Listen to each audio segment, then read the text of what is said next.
Donnie and Dolly. The team is supported by ableauctions.ca. Closing your business? We can help.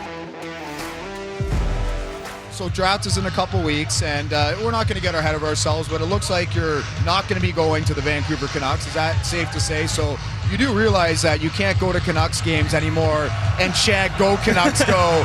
I know your brother was drafted by the Canucks last year. He can still do this, but you can't do this anymore. Do you know that? Yeah, no, I took my opportunity during that game to get one last Canucks chant going. Did anybody give you crap afterwards? Any of your buddies or anything?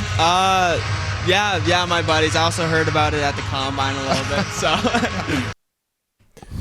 Macklin Celebrini yesterday on Hockey Night in Canada in conversation with Kevin Biekser. We're going to talk with Macklin's dad, Rick Celebrini, in a matter of moments. All of today's guests, including Rick standing by, are brought to you by the Bayside Oceanfront Resort. Book your stay at the Bayside. Where's the music here? I can't work without music. What's going on here? Book your stay at the Bayside and enjoy the many amenities the hotel has to offer, such as oceanfront rooms, free parking, oceanfront restaurant, cafe, indoor and indoor and outdoor swimming pools, gym, and more. Call 250-248-8333 or go to their website, BaysideResortParksville.com. Rick Celebrini is going to join us now. Golden State Warriors VP of Player Health and Performance. He's from Burnaby, went to Cap University, UBC, former Vancouver 86er. He's the father of Canucks prospect Aiden Celebrini, and you just saw him projected number 1 overall 2024 NHL draft pick Macklin Celebrini. And we played some beer league hockey with and against each other back in the day. Rick, thanks for doing this, sir. How are you? I'm great, guys. I'm great. How you guys doing? Good. Very, very well. How do you think Macklin handled himself yesterday under some tough circumstances? You know, honestly, I keep on marveling at, there's no way that I'm doing that at 17 years old. So even though he's still the sort of punk kid and, illustrated by the chanting of, the Canucks game and stuff like that, his composure and the way he's kind of carrying himself, and, we're all so proud of him, and it's exhausting. It's been a lot on him, but to see, how he's just rolling with it all and presenting himself has been phenomenal. We just talked about beer league hockey, pickup hockey. Rick and you and I had experience playing with and against each other a little bit.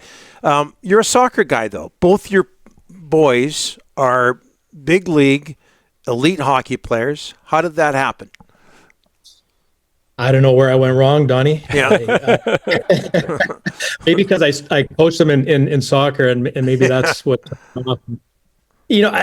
I mean, at the end of the day, you guys know what hockey is in Vancouver, and any Canadians, you're immersed with it. Everywhere you turn, it's talked about and it's on TV, and it's just like basketball and football and baseball are down here, and it's I guess it was almost unavoidable. That combined with the fact that we serendipitously sort of bought a house walking distance from the North Shore Winter Club, and that provided that sort of environment for the guys to go down there and just hang out on the rink and, go grab lunch, jump back on the rink, and we drop them off on a Saturday. They'd be there all day. So I think that was a huge catalyst for it as well. So what advice can you give hockey parents out there? Not just hockey parents, but any parents who have kids involved in sport. What advice can you give them? It seems like you've done a pretty good job. It's not exciting, but I would say make sure you don't destroy the love that they have for the game. I see it now with my 11-year-old, seen it throughout with the boys. It's a long play. I've seen it both ways. Aiden and Mac took different paths, and Aiden's still developing, but the fact that he's 19 years old and still loves the game and passionate about it and still building and getting better. It's a long play, and they're only going to have a chance of kind of quote unquote making it if that's what the kid's goal is, hopefully, not the parents. But they only have a chance at getting there if they love it, because that's the only thing that's going to drive them to put in the hours on their own and really own it and drive it themselves. Rick, you work for the Golden State Warriors. Your house is 40 minutes away from where the San Jose Sharks play. San Jose's got the first overall pick. Everything's lining up. How excited are you that Macklin could go to San Jose? Be close to home. Yeah, I mean, I don't know how it gets any better than that. Aiden getting drafted to Vancouver, and then the potential for Macklin to get drafted here. We've I've been down here, or we've been down here for 6 years now as a family. Consider this our home away from home, and have immersed ourselves in lifestyle down here, and to have Macklin, I'm sure he's just far enough that he can still kind of keep his distance a little bit and his independence, but close enough that mom can bring him a home cooked meal or grab his laundry every once in a while, and it's just very, very fortunate, very lucky. Well, Macklin's getting all the headlines, and deservingly so. But what can you tell us about Aiden? Because Aiden got drafted by the Vancouver Canucks last year in the 6th round. Tell us a little bit about Aiden. Yeah, that's where, again, it's fascinating to me. Like all of us, we all, as Donnie said, whether it's beer league hockey or we've all you guys live and breathe this everyday sport, and we're all passionate about it. And so to see sort of athlete development, young athlete development, and see the different paths and different tracks, I'm actually maybe more fascinated with Aiden's journey, given the fact that he's a late developer. He took the tougher path, getting cut from teams and not making the teams. Macklin had sort of that smooth ride where, almost wire to wire, he was one of the top players. So I'm really curious to see how it turns out for Aiden. Like I said, I think the best is yet to come. I think he's building, and I see him as obsessed with it right now as he's ever been.